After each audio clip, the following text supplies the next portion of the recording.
हमने सबसे पहले ये चीज़ बोली है कि 10 साल रोडीज़ हो चुका है। अब कई लोगों को ये होता है कि हाँ अभी 11वां साल है, 13वां साल है, 17वां साल है, वो हम कह रहे हैं भूल जाओ कि तुमने 10 साल किया, उस हाँ जी। वो जो कमाया है उसको भूल जाओ। ये नया सीज़न है। इसमें बहुत टाइम के लिए ना सर्वाइव करने के लिए सबसे इम्पोर्टेंट चीज़ थी वोट आउट्स। उसमें ऐसा होता रहा कि आपने अगर इम्यूनिटी नहीं पाई तो 6-7 लोग हैं, उनके बीच में से कोई ना कोई जाएगा। तो उसमें बहुत ये होता रहा कि तू मेरे लिए वोट मत करना, ये बहुत सारी पॉलिटिक्स वगैरह होती थी। तो हम पूछते थे कि तुम पॉलिटिक्स क्यों करते हो, तो बोलते थे सर क्योंकि आप लोगों ने वोट आउट्स रखे हैं। इस साल सबसे बड़ी चीज़ जो आज तक रोडीज़ पे नहीं हुआ, हमने वोट आउट्स हटा दिए।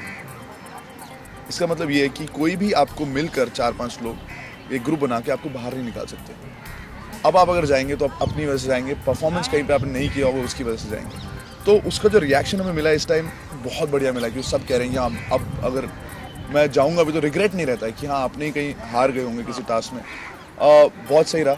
ऊपर से हम लोग इंटरनेशनल जा चुके हैं काफ़ी बारी, लेकिन इस बार हमें लगा कि इंडिया के अंदर रहते हैं और ऐसी चीज़ें दिखाते हैं जो हमने इंडिया रोडीज़ पे हम ये इंडिया बहुत अच्छी तरह से दिखाते हैं।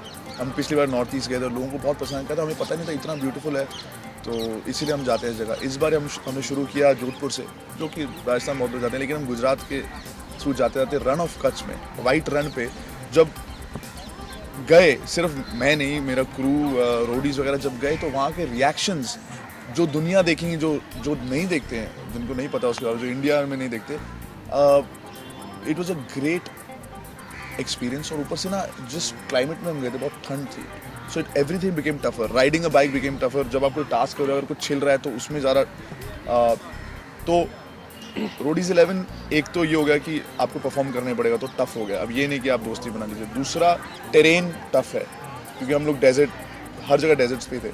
और चौथा की ठंड थी, तो उससे ना चोट भी थोड़ी सेक के बाद ही ठीक होती है।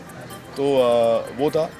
और इस बार आप ये भी देखेंगे कि अगर आपने ऑडिशंस देखे हैं, उसमें पहले ही उसमें हम लोगों ने रेप के बारे में एक लड़की की सोच गलत थी मेरे हिसाब से। हम ही नहीं कह रहे हमारी सोच सही है, लेकिन जो भी हमारी सोच है हम उसको बाहर बोलते हैं। और जो रिएक्शन मिला हमें वो बहुत ही अच्छा मिला है। आज मुझे लग रहा है अभी रोडीज़ की भी जो ऑडियंस है जो बदल चुकी है। हमारे देश में एक बहुत सेंसिटिविटी आ चुकी है हर टॉपिक के हिसाब से। तो हमने तो अपने हिसाब से किसी ने कुछ गलत बोला, हमने उसको बोल दिया कि तुम गलत हो और ये सही बात है हमारी तरफ। और लोगों का जो रिस्पांस आया है फेसबुक पे आता रहता है। हमारी मार्केट इतनी बड़ी मार्केटिंग टीम है, उनकी रिसर्च होती है। The youth today likes somebody saying the right thing if they've got an opportunity. वो अपॉर्चुनिटी हमारे पास है। मेरे को और रघु को लोग लाइक करते हैं किसी रीज़न से, हमारे विचारों के ऊपर वो सोचते हैं कि अगर ये बोल रहे हैं सही बोल रहे हैं, ये लोग कूल हैं, ये टीचर्स नहीं है, प्रोफेसर्स नहीं है। उन्होंने बोला सर आपने सिखाया हमें। सेकेंड एपिसोड में एक एड्स का इन्फेक्टेड एक लड़का था, महाराज, वो आया, हम उससे मिले, गले वाले मिले, बातें की। लोगों को पता लगा कि कुछ लोगों को पता ही नहीं कि एड्स कैसे फैलता है, उसकी क्या क्या प्रॉब्लम्स हैं, क्या क्या प्रिकॉशंस हैं, और एक बार हो जाए तो भी आप तो ये आई थिंक हम एक अलग रोडीज़ भी अलग हो गया और एक अलग प्लेटफॉर्म पे हम ऐसी बातें कर रहे हैं जो लोगों को, अब पहले भी हम करते थे रोडीज़ 6 में, पर उस टाइम पे लोग सेंसिटिव नहीं थे। हम लड़कियों की इज्जत वगैरह के बाद रोडीज़ की जर्नी पे भी आप देखेंगे इसकी, जैसे बाहर लड़कियों को चूजिंग की ऑप्शन नहीं मिलती कि हम ये करेंगे वो करेंगे, पर इस बार आप रोडीज़ पे आप देखोगे कि लड़कियों के पास ज़्यादा पावर है। ये ऑडिशन प्रोसीजर इतना इंपॉर्टेंट है क्योंकि ये लोग जो हम सेलेक्ट करेंगे इनकी पर्सनालिटी पे डिपेंड करता है, और यही हमारा शो बनाएंगे। क्योंकि हमने एक सिचुएशन पहले से सोच रखी है कि 8 लोग आग में जाएंगे। अब मैं आपको बताता हूँ, आप बोलोगे हाँ देख लूँगा, दूसरा बोलता है यार नहीं मुझे डर लगता है, तीसरा बोलेगा यार मैं तो कूदूंगा नहीं ऊपर।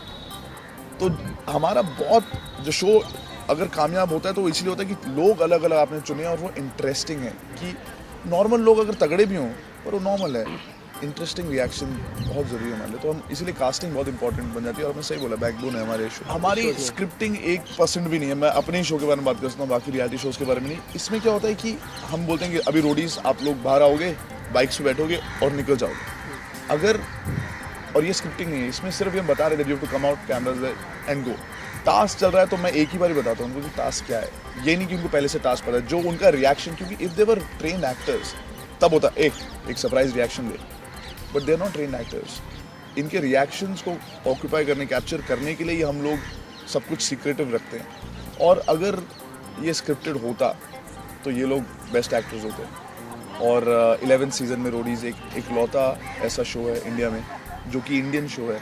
आप बाकी इतने बड़े बड़े जो रियलिटी शोज़ के बारे में आप बात करेंगे, सब फॉरेन फॉर्मेट्स हैं, राइट। सब। जो भी बड़ा अभी रियलिटी शो किसी का नाम लीजिए, दे आर फॉरेन फॉर्मेट्स। जो बाहर से जो गाइडलाइंस आती हैं उसके हिसाब से ही बनेगा। गाइडलाइंस आएंगी आपको बाकायदा कॉन्ट्रैक्ट पे कि ऐसे ऐसे होगा, ये होगा, ये एलिमिनेशन होगा, ऐसे होगा, और आप सिर्फ बना रहे हैं। स्टूडियो भी वैसे लगते हैं। रोडीज़ एक इकलौता शो है जो 19 बाहर के देशों में रजिस्टर्ड है कि अगर वो बनेगा तो हम बताएं कैसे बनेगा। तो it's a show that India should be proud of, at least हम लोग जो एक इंडस्ट्री में हैं। Show like this people connect to because उनको रियल लगता है। एंड मुझे ऐसा लगता है कि एक सिचुएशन में अगर आप 10 अलग अलग लोगों को डालो तो वो रिएक्शन अलग मिलना ही है। The concept is That makes more interesting. It is actually हमारे रोडीज़ पे आप देखेंगे हर साल अर्बन से तो लोग होते हैं, रूरल से भी बहुत लोग होते हैं, और ऊपर से हिंदी अगर आपको नहीं आती तो आप रोडी से सिलेक्ट हो ही नहीं सकते। बल्कि जिनको जो इंग्लिश में ज़्यादा टपर करते हैं उनको हम निकाल देते हैं। ऑडिशंस में कई बार प्रेशर डालने के लिए अगर कोई इंग्लिश में बात करे, क्योंकि कई लोगों को लगता है कि जब कोई इंग्लिश में उनसे बात करता है थोड़े से घबरा जाते हैं। हमें ये देखना है कि आदमी कैसे घबराता है। ऑडिशंस एक प्रोसीजर, लेकिन रोडीज़ की जर्नी पे मैं भी हिंदी में बात करता हूँ, बच्चे भी हिंदी में बात करते हैं। जब वो ज़्यादा इंग्लिश में बोलते हैं तो हम बोलते हैं हिंदी ऐसे बोलते हैं, आपने देखा होगा।